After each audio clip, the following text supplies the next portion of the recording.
WiSP Sports Radio, the voice of women in sport.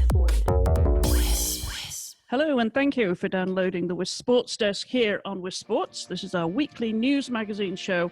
I'm Chris Stafford, and I'm joined by Nancy Gillen, as always, from InsideTheGames.biz. And I believe this is season 2, episode 15 already.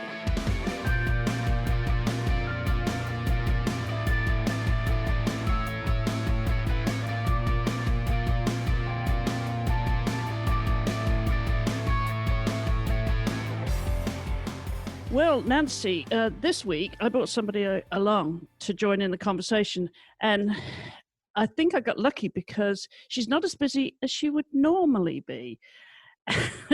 Laura Okmin, welcome. Great to have you join us. Yeah, it's so nice to be here. Oh, and you said that, and I smiled and cried at the same time. It's all of our schedules, right? It's all of our lives. Thank you for having me. Yeah. Well, I'm going to quote your own profile in introducing you for our audience around the world who maybe not NFL listeners even, but I'm going to take it right from your Twitter profile, Laura. Sports broadcaster, NFL on Fox, founder of GALvanize Life for Women in Sports, communications coach, PWHPA media consultant, speaker, and lover of second acts. And I'm going to continue because I love the top tweet that you've pinned. It says, getting older. This was November 2018, right after you had done your 164th network telecast, becoming the third most broadcasted sideline reporter in history. And you said, getting older as a broadcaster and as a woman always scared me. Being told there was a shelf life for aging women on camera, not anymore. This achievement means the world to me. I'm wrapping my arms around this age, celebrating the longevity, the lessons, and the wisdom that comes with it. Well, what a lovely introduction, I think, isn't it? Thank you. Yes, I can't think of a better way to be introduced. Versus, I love that it wasn't just what I do, but more about who I am. So thank you for that introduction. Well, I'm curious about the lover of second acts. Where does that come from? That comes from I've been in this business for almost 30 years now. And 30 years ago, saying that you wanted to be a woman in sports was ridiculous. You know that. So I was told from the minute that I knew I wanted to do it, I was told, and asked, what's your plan B? And that's crazy. And a woman talking sports, that's nuts. And, you better have another dream. You better have another plan. And it was interesting because once I started doing it, and then people couldn't say it was crazy anymore because I was doing it, I found out that it went from you're crazy, you can't do it, to you better enjoy it because you're not going to be able to do it for long. And I learned really quickly as a woman on TV that the window is short, or the perceived window was short. And I didn't have a lot of women to look to that had been doing it for decades. And that really, that probably defined me for a very long time, just understanding the time limits on this. And what really changed for me was when I stopped hiding behind everybody else's story. I didn't have my own life. The first, 20, 25 years in this business, or 20 years in this business, I truly was so focused on just proving the doubters wrong and probably having all those doubters in my head a little bit who were saying, you don't know what you're talking about. Nobody wants to hear you. No one cares what you think. I think that probably turned into my voice for a little bit. And my second act was when I stopped listening to other people, when those voices stopped being inside my head. And I started listening to my voice, which was, what do you want to do besides what you do? Who are you? And what do you want to do for the rest of your life, not just for this short window? And how do you make sure you're doing it? And so the second act has been everything for me. I got a life. I started focusing on who I was. I started thinking about myself in a much bigger, broader context, and started looking at my value and my worth, which I was told for so long that I had none. And the second chapter was something I feared for the longest time. Just the idea of turning 40 was paralyzing, and that was 10 years ago now. And I just remember hitting 40, and I was on an airplane, and Chris, I might have shared this with you before, but I thought the plane was going down, and we had a massive dramatic drop, and the masks came down, and people were screaming, and people were crying and praying, and I didn't care. And I'll tell that story, and people will be like, because you were at peace. And I'll say, no, because I didn't care. And they'll say, because you accomplished what you wanted, the Super Bowls and the Olympics. And I say, no, I didn't care. But when we landed, I made a vow that I'd start caring, that God forbid I was ever in a plane crash. And if God forbid I was ever in a plane crash, I would care desperately. And so that changed everything. That turned into the second chapter of my life, which was, how do I make sure that I'm happy? How do I make sure that I'm fulfilled? And I'm not just checking off boxes that have something to do with my job, but I'm living a really full life. Yeah, I think that is really important, doesn't it? Especially for athletes or women in sport. I think we see this a lot, how women want to be regarded beyond the sport that they play, beyond their profession. It's a more holistic approach to your life's achievements and goals. Now you're at this point in your career, though, and we've talked about this before, Laura, about when the time is right to retire. Where are you, in terms of job satisfaction, checking the boxes, and what's left on your bucket list?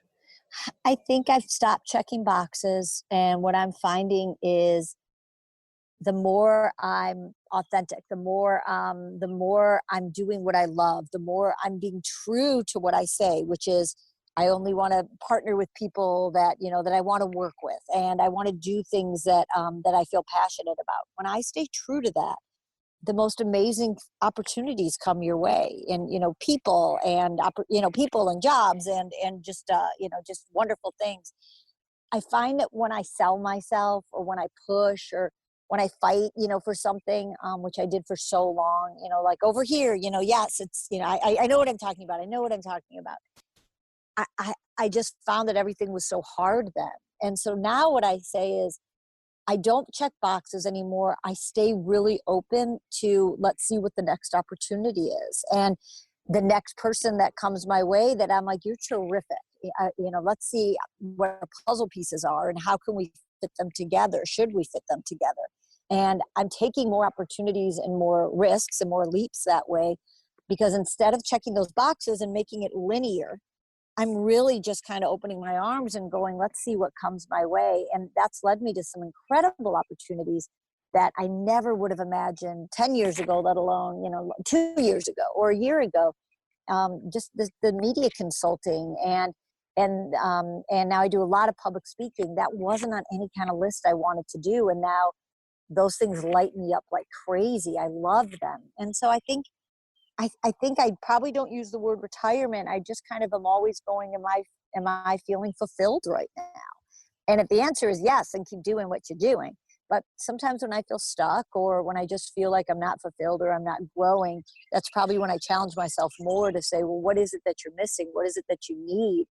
And finding new opportunities to push myself. And that's pretty good at this age, because again, after being told that it all goes downhill after 40, I just know that I feel like everything up until this moment has led me to this moment. That first act was just to get to the second act. And that's something I think most women have to do the work on and have to figure that out, because we're told for so long that there's a shelf life, and especially in sports. And I love that you brought up athletes. They go through that probably at 29, they start going through that, or 28, where they start being asked about retirement and what are you going to do? And their whole life has been about their athletic ability. And suddenly they're being told, your window's shutting. What are you going to do next? So I can't even imagine being in my 20s and feeling like that. Although as a woman sports broadcaster, I was probably told that constantly, get ready for your second chapter after 40, because you won't be doing this for that long. Right. So here we are in the midst of a pandemic, Laura, and all sport has come to a halt. How has that impacted you? Because obviously NFL is your first passion and what drives you most daily. but you do other things. We want to talk about GALvanize shortly, but how are you impacted right now? Has it made a big change to what you would be doing in April?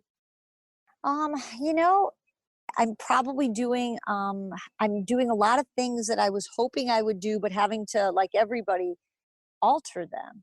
So this time of the year, I start doing these boot camps with women, and we would normally be doing them right now. We'd be traveling to six different cities, and I'm partnering up with NFL teams, and and I'm still trying to do things like that, just virtually now. And so it's changed the business from signing up 150 women and traveling and setting up, the hotels and the travel and planning 2 days with them, to now, how do I make sure that that I can still reach everybody virtually, since we can't be together? And I will say this, for as much as I'm heartbroken, because I love this time of year and I love doing these boot camps, I have found ways to make it more meaningful, probably, and purposeful, where the hardest thing about GALvanize is there's a wait list for every boot camp. I only let about 22 women in, and I'd have a wait list of 30 women for each boot camp, and I hate turning anyone away. And so this turned into, now I can do a program for every woman who wants in, and there's no charge. So suddenly if they can't go to a boot camp because of money or because of travel, now I'm able to reach more women and make it more purposeful and meaningful. So I did about 10, 12 boot camps, virtual boot camps, and it was over 300 women. And I wouldn't have been able to do that before.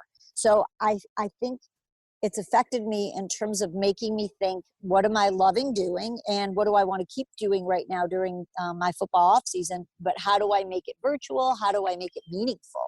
And I would say that's probably been the bulk of the 5 weeks I've been quarantined, which every day on my whiteboard, it just says purposeful and meaningful. And I write down, under purposeful, under meaningful, what am I doing that day to make sure that I don't feel like I'm wasting this time that we suddenly have. And some of that's work and some of that's not work. And some of it, sometimes it's just binge watching, TV. It feels very purposeful and meaningful.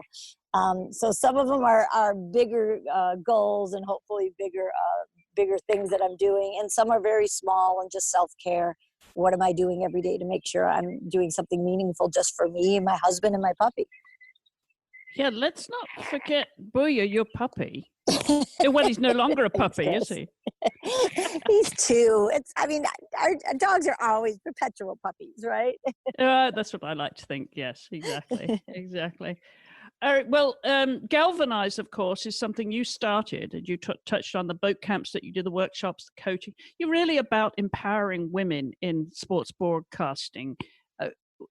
Where did the idea originally come from? You may have told me this in the distant past, Laura, but for everybody who hasn't heard about this, where did the actual notion begin? And what has your vision for it changed since you started it?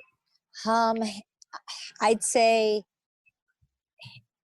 it was probably born out of necessity. You probably want or crave what you didn't have. And I never had a network of women when I was starting in this business. Not even just starting, when I was in this business, period. And I didn't have any women mentors, and I didn't have any women peers who I was friends with. And not because, I hate to say that, because sometimes it feels like you're perpetuating the stereotypes of women can't be friends because you're competing with each other. And it wasn't that, but it was so hard to make it in this business. It still is. And your head is down and focused so much every day on, how do I make sure I'm doing this right? How do I make sure that I'm proving myself? And I wasn't looking around. I wasn't seeing who came ahead of me to ask for help. And I wasn't looking behind to see if I could help anyone. And so I would say during all those times and all those years that I was, hosting Olympics, and I was going to, Super Bowls and having really wonderful things happen, but it was a really exciting time, but very lonely. And I made a lot of mistakes, and a lot of mistakes I would have probably been able to navigate better if I would have had somebody to say, hey, how are you handling this? What did you do when you faced this?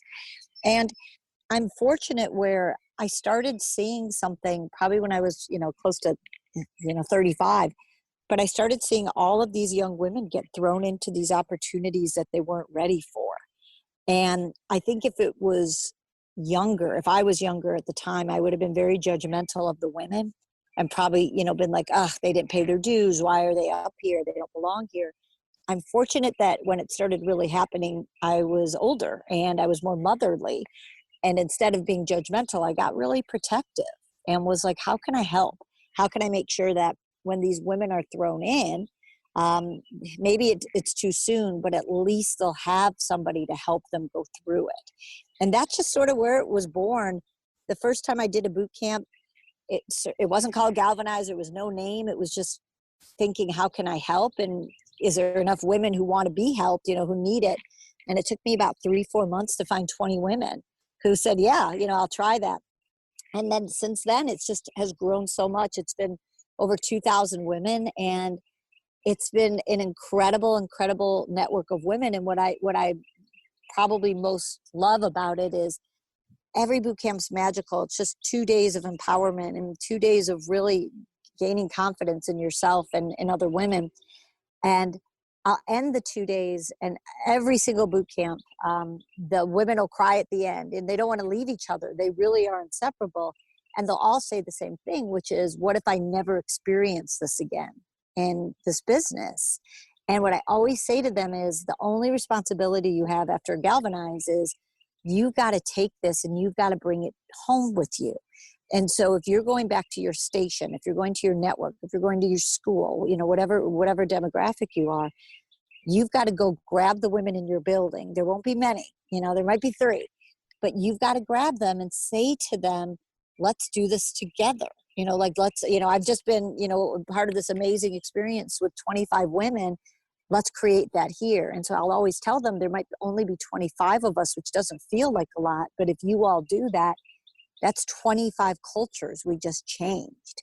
And so I like to think of it that way, that it could be, that it's been over 2,000 women, but hopefully that's just the number that I know of. I hope I hope it just multiplies so much by that, because these women finally find a place and see what it's like to be in a room of incredible women who you're not competing with, you're empowering and you're supporting and feeling that love. And it's amazing. I would have killed for it at a younger age, but if I had it, I probably wouldn't have tried to do this. And so that's probably what I was supposed to get out of it.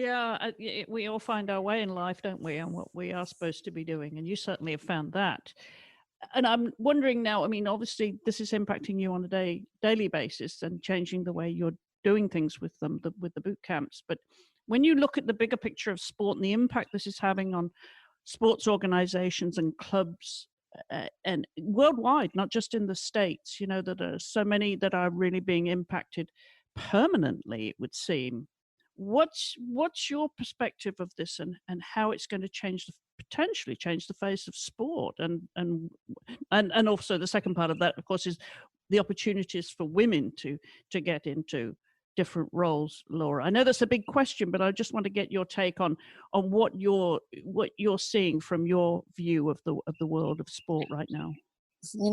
It's funny. I'm trying really hard to stay in the what's happening right now, just because who could have imagined this 6 months ago and, or 3 months ago. And so every time I want to go down the rabbit hole, I try really hard not to, because the rabbit hole is never good, right? Like I'm never going down the rabbit hole thinking like this could be really good for sport. It's always just, how does it affect everybody? And I don't know. I find it really hard to believe that we're going to be able to fill stadiums of people for a very long time. And until there's the vaccine, I don't know, maybe until there's a treatment, but especially a vaccine, I don't know how we can even imagine that. So when I hear right now that, that there's still leagues who are thinking that they're going to have full schedules starting in the fall, I can't see it. And like everybody, I'm hopeful for it. Know what a wonderful diversion it would be, but I just can't. And and it's scary when you start thinking about what does that mean. Does that mean the things we've heard about where certain leagues are going to act in bubbles and live in bubbles and you know, and have little areas where they're quarantining away from their families and away from the world? And gosh, that just seems unfathomable, doesn't it? So I don't know. And I just know right now, I get frustrated when everybody tries to keep saying, when is everything going to go back to normal? And asking, you know, I was on a couple calls yesterday with NFL head coaches, and they just keep getting asked, do you think training camp will resume as normal? And I just kind of shake my head and go, nothing's normal right now. And we've got to stop thinking that going back to normal, we're creating a new normal. And so my long answer is I don't know how this is going to affect sport. I don't know how this is going to affect life. I just know that nothing's going to be the same. And how that affects women in sport, you know, I will say this.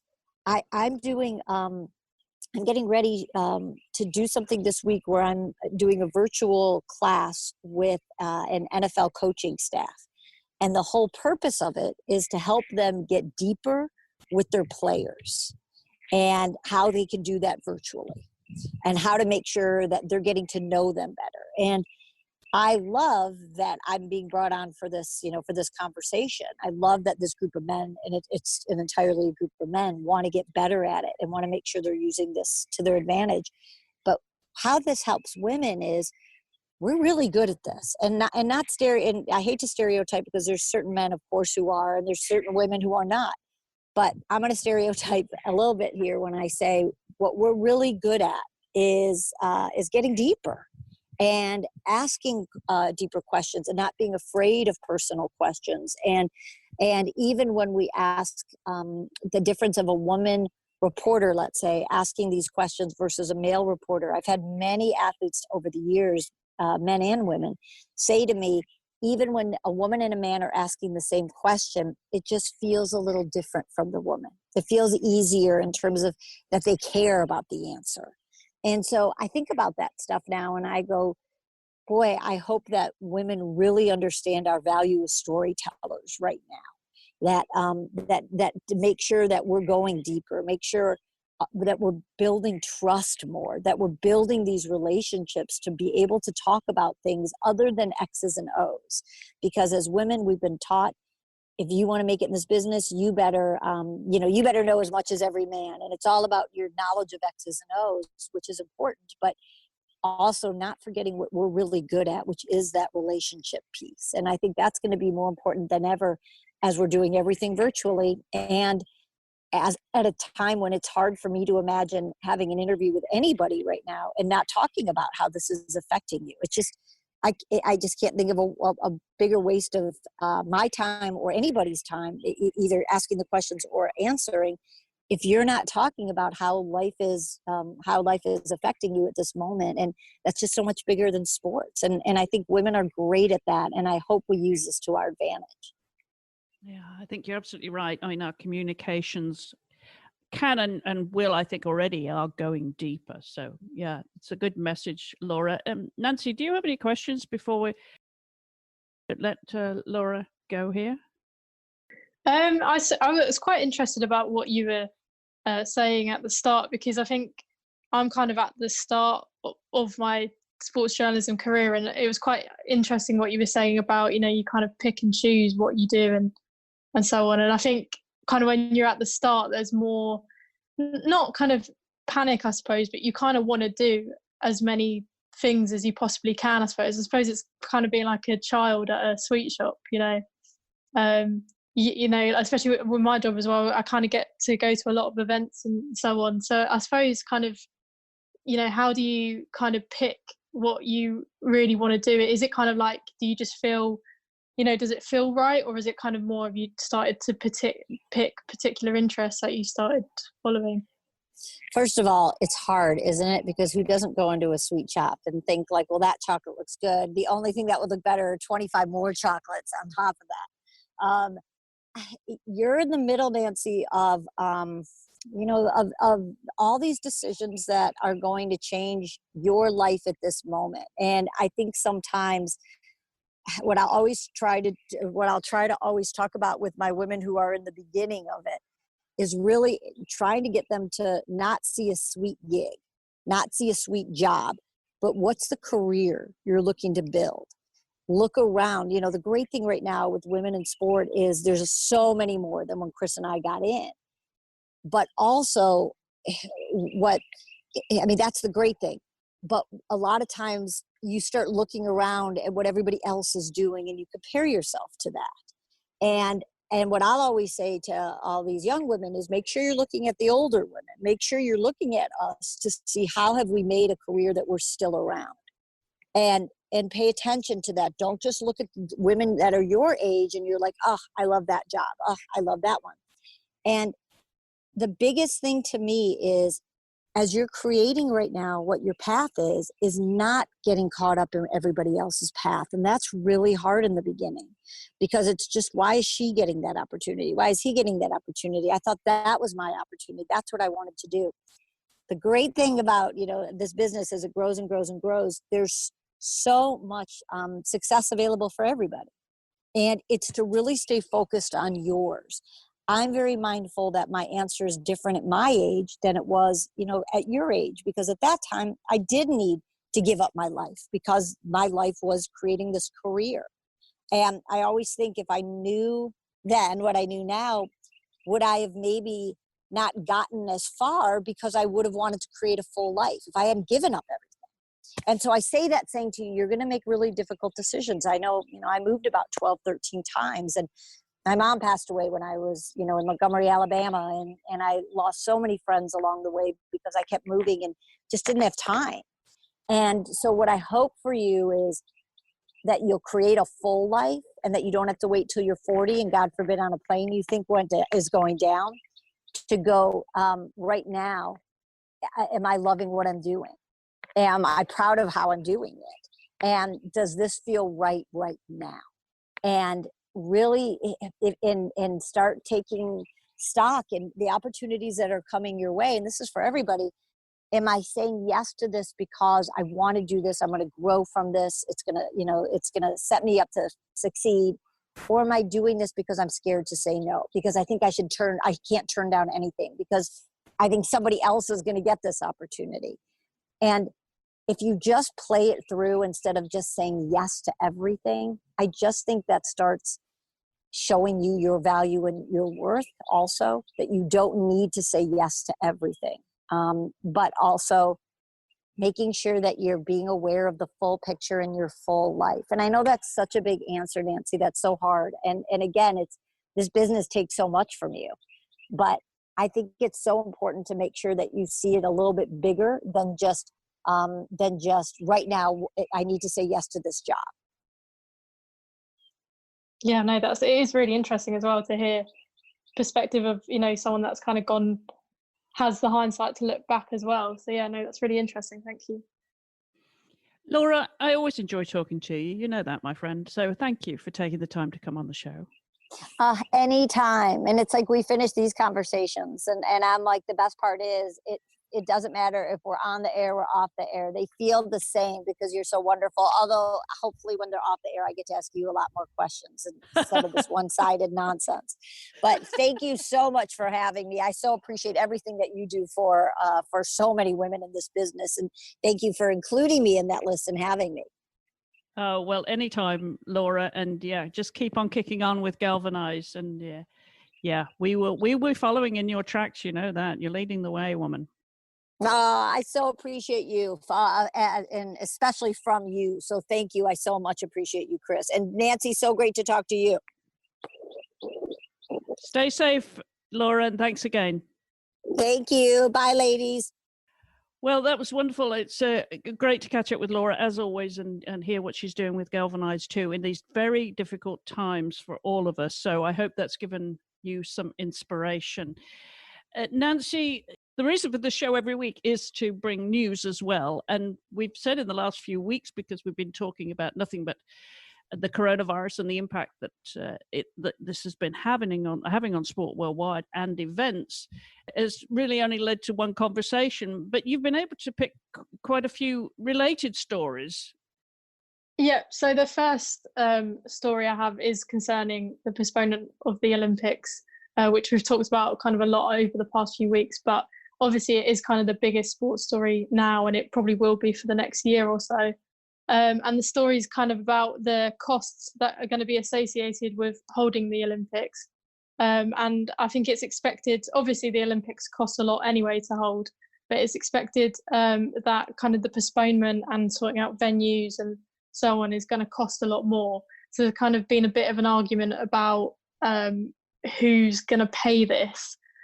And that kind of stemmed from the International Olympic Committee, who are in charge of kind of organising the Olympics and the games and everything that's associated with it. They have a kind of Q&A section on their website, which is to do with the postponement of Tokyo 2020. And I think it's kind of a place where people can go, and if they're a bit confused about something, there's normally an answer for it. Kind of the questions, they stem from venues to athletes to doping and so on. And there appeared quite briefly a question on the financial impact of postponing the games. And in the answer, it said that it had been agreed that Japan would continue to cover the costs it would have done under the terms of the existing agreement for Tokyo 2020. And then the IOC would be responsible for its share of the costs. So it kind of suggested that Japan and Tokyo would be footing the majority of the bill for the postponement. And then Tokyo responded saying they hadn't actually agreed to that, and it then got taken down after.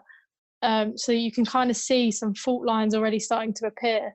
And we've talked previously that it's obviously going to be a really, really difficult challenge moving the games and organising it in the same way in 12 months' time.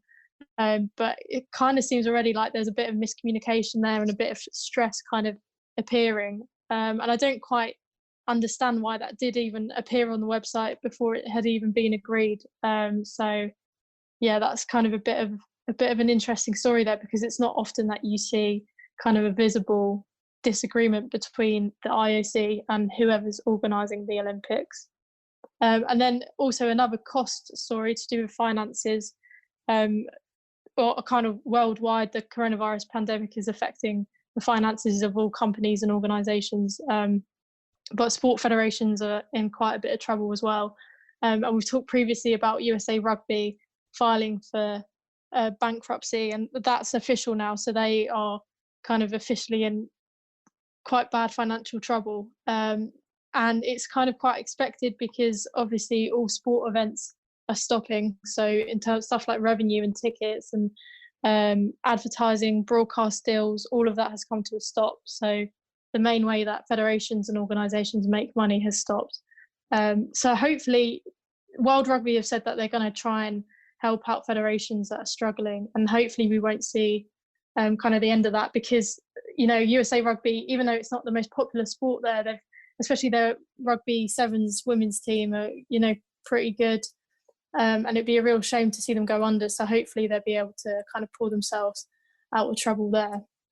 And then continuing on as well, kind of another backlash of the postponement of Tokyo 2020 is the rescheduling of other sporting events.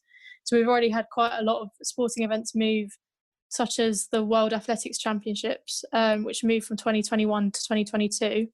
And another event that's gone from 2021 to 2022 is the Women's European Football Championships. That's an event that takes place every 4 years, and it was originally meant to take place in 2021 in England. So I was quite excited about that taking place next summer, but that's been now moved to 2022. It's quite interesting because there is now a lot of sport that summer, and there's a kind of a slight clash with the Birmingham 2022 Commonwealth Games. So the Women's Euros will now take place from July 6th to July 31st, 2022. And then the Birmingham 2022 Commonwealth Games are July 27th to August the 7th. So there's a 4-day clash there, which I think the organisers of the Women's Euros were trying to avoid, because obviously you can be overshadowed by another sporting event, kind of in terms of spectators and also broadcasting. But I think the plan is to kind of make the day of the final So that would be the 31st of July, which is a Sunday. They're going to make it into kind of a Super Sunday, and have the women's T20 cricket competition at the Commonwealth Games during the day and in the morning, and then have the final in the evening. So you've got this massive day, like a really big celebration of women's sports. And whether you're watching the Commonwealth Games, you can then watch the football in the evening, or people that are there in England for the football can watch the Commonwealth Games in the morning. So it seems like they're going to work together and collaborate over it, which I think it potentially, might even boost the Women's Euros. You could have more visitors, sport fans in England for the Commonwealth Games that will go to the Euros. And when we hosted the Olympics for London 2012, there was just a really, really good atmosphere in England. And it was really, a massive buzz, and everyone kind of got behind it. And you could see a quite similar situation happening there, where people watch the Euros and then it's the Commonwealth Games straight after, and it's, kind of a really good, a feel-good time. So hopefully that will happen rather than the Commonwealth Games completely overshadowing the Euros. So we'll just have to see what happens with that. But it's quite good that it's been confirmed now, because there was a bit of uncertainty over when the Euros would be taking place. But yeah, July 2022, that's the new date for the diary. And then just some news in cycling, kind of again about the rescheduling of events. But this is, like I said, there was a bit of uncertainty about the Euros. And unfortunately in cycling, they haven't really had much clarity about when the women's races are going to be rescheduled to. They've announced quite a lot for the men's calendar. So the Tour de France is now taking place in, I think, August and September. So they've rescheduled that. But I think a lot of female cyclists are feeling quite in the dark about when their races are going to be rescheduled too. And there's quite an interesting group called the Cyclists Alliance. And they're a group of former professional cyclists who have kind of come together to increase the representation of female cyclists in the sporting world. They're not actually recognised by the International Cycling Federation, but they've written an open letter to the organisation to ask for some clarity in terms of when their races are going to be held, and also just for some more representation in the UCI, because I don't think there's really anyone sticking up for female cyclists in the organisation and kind of saying, so we've decided when the men's race is going to be, when are the women's race is going to be. And I think this is kind of one of the big effects of coronavirus on women's sports. It's kind of showing that when things are being reorganised, a lot of the time men's sports or men's events are kind of given priority, while women's events are kind of left in the air or, seen as not as important. So I think it's really good that this group have called UCI out, and hopefully there will be a bit more clarity about when the rest of the women's races are going to be taking place. And then two non-coronavirus stories, which makes a change and is quite nice. The first one is about plans to introduce women's doubles to the International Luge Federation World Cup circuit. And there's a few kind of events in winter sports where there's events for men but not for women. And there's kind of not really much reason for it, other than I don't think they'd get the participation levels. But the Luge Federation have been working to hold workshops, and they've introduced the women's doubles from a youth level first. So it's been taking place at the Junior World Cup, and then they also held it at the Winter Youth Olympic Games in January. So they're kind of, getting interest from younger people who will obviously then stay in the sport for years to come.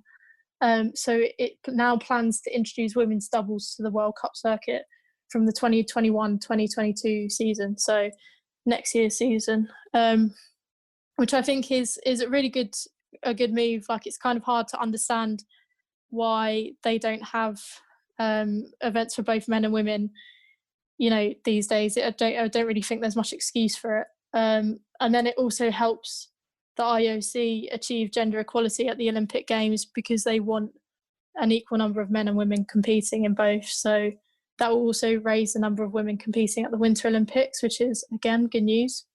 And then the second non-coronavirus story is about the Iranian powerlifting team. They didn't actually have one. I think they've had kind of an informal powerlifting team, but they've never really had a women's team competing at the Paralympics. So Iran are putting one together, and they were meant to kind of start competing, but obviously the pandemic has put that on hold.